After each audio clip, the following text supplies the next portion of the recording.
are, as watch collectors, slaves to marketing. Most of us are unashamedly Rolex fanboys, cut us in half and will bleed the colours green and gold. We buy into all of their powerful messaging. They make the best tool watches, they're the best innovator, Rolex watches are the most accurate, Rolex Oystersteel is better than standard steel. But I wonder how many of you, like me, have found yourself looking down at your wrist, doubting one of those marketing messages. Well, that was me, as I glanced down at my 904 steel Rolex and the scratches it accumulates almost too easily compared to my Omega Seamaster. I find myself questioning, is that the ruggedness we should expect of the world's leading tool watch brand? Brands like Aventi are innovating in their use of case materials and offering us watches that are lighter, more resistant to wear and just more luxurious. So I'm going to say it, and I'm sure a lot of you watching will know where I'm coming from.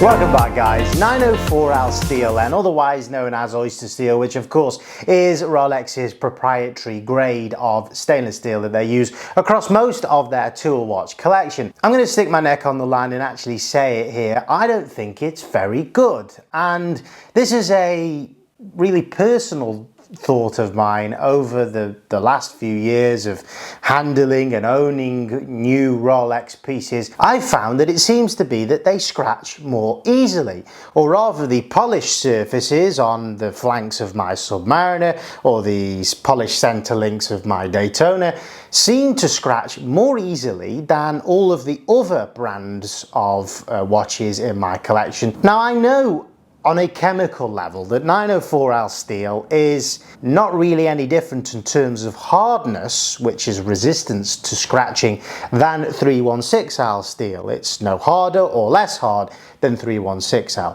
So my experience of 904 steel, I suppose, is flawed when it comes to the science. I have one friend who's a collector who's owned many neo-vintage Rolexes and even vintage pieces, and he does remark that it seems to be that he can throw them on the wrist and forget about them, perhaps more so than his modern steel Rolexes. But what is it? I mean, if it isn't on a chemical level that 904 steel is more susceptible to scratching, what is it that's causing this? In terms of what 904 is made of in comparison to 316, there is a higher chromium and nickel content used, coupled with the addition of copper. When we look at that, chromium of course is used frequently in the car industry. On cars it is a very shiny material, and I think it is because of that higher chromium content that Rolex is able to work up a level of mirror-like polishing. So yes, polishing on an Omega Seamaster is never as illustrious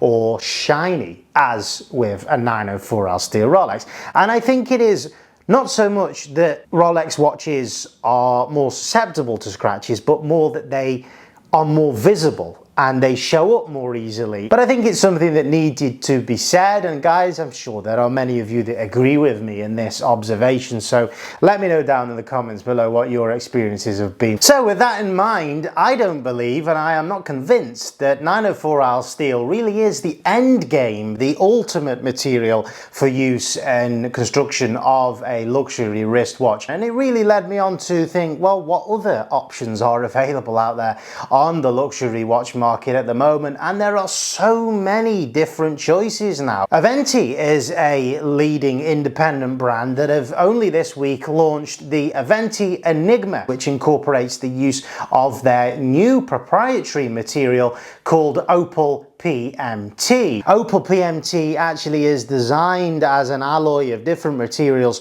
to mimic the look of opal, which is found in Australia, a very rare gem material which in itself probably wouldn't be usable in watch case construction because it is so rare, so expensive, but they've really worked hard at Aventi to mimic the incredible dynamism of this material.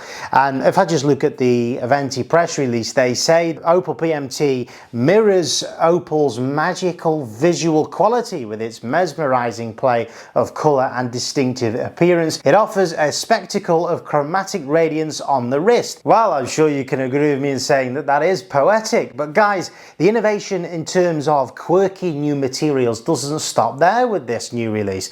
We've also got the use of carbon in the base plate of the movement. There is grade 5 titanium being used in the construction of the parts of the movement. We've got sapphire handset on this watch. This watch features a tourbillon. Now, traditionally, a tourbillon comprises of 40 components.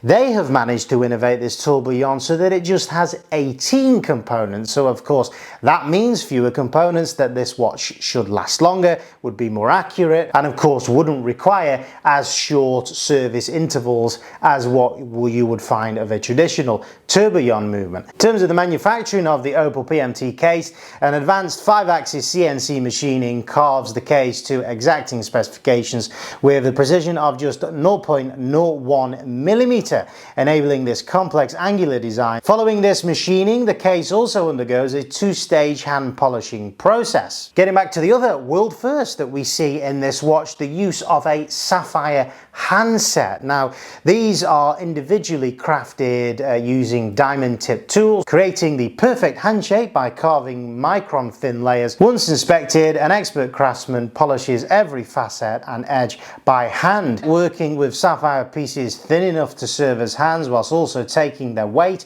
into account is very challenging.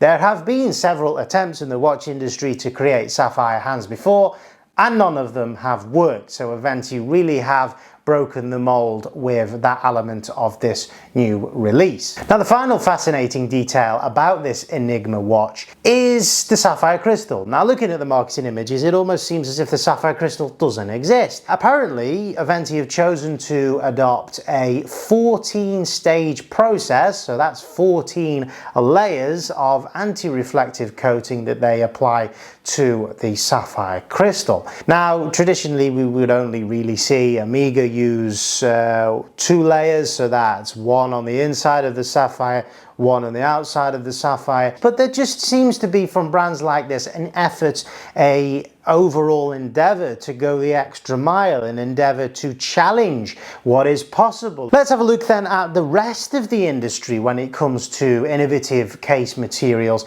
and go right back to the beginning where it all started. Now, traditionally we always had gold being used in watches, 316L steel it was traditionally, and also of course platinum in those top high-end pieces. It's only really in the last 20 years where we've started to see the rapid evolution of new case materials. I can think back to the early 2000s. Carbon fiber was first adopted in the Audemars Piguet Royal Oak offshore line. This was revolutionary at the time. Revolutionary to see one of the Holy Trinity adopting the use of such a new material. There were many benefits of carbon fiber.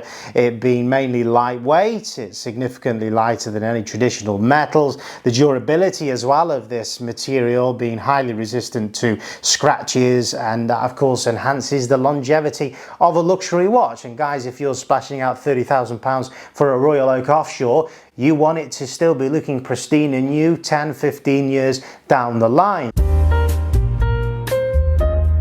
Let's move on to titanium then. Of course, Rolex first adopted this only a year and a half ago at Watches and Wonders in the launch of their titanium Yachtmaster. This still sits on the secondary market at massive premiums above the retail price, and I do believe the future of Rolex and their sports line is titanium. But we first saw the use of titanium really by IWC back in 1980 with the release of the Porsche design chronograph. The benefits of titanium is the strength to weight ratio. Titanium is as strong as steel but much lighter, providing strength without that added weight. Other notable models to use titanium is the Omega Seamaster Professional Diver.